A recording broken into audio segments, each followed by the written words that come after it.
So in this instance, we have a toggle flip-flop. And so as far as the toggle flip-flop, depending on the rising clock edge, if t is equal to 0, then t is off, which means the values will remain the same and there's no change and they will stay in the same state.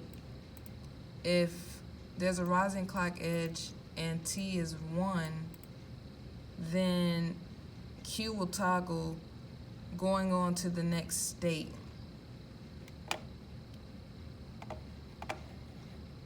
So for example, I've created a truth table. So if my clear is 1, which in this case, if clear is 1, then it forces Q to go to 0. If my T is 0, then it will stay in the same state. If my T is 1, then it will go to the next state. So for example, if I have a rising edge at 1 and my T is 1, then my Q would be a 1 and a 0.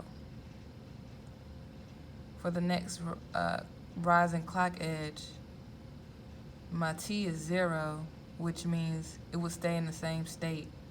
So Q would continue to be 1 and Q bar would continue to be 0.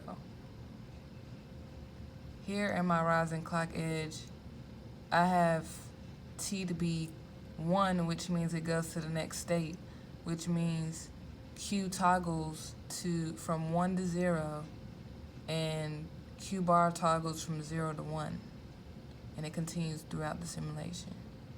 For my clear, like I've stated before, clear pushes 1 when we want to force Q to equal 0.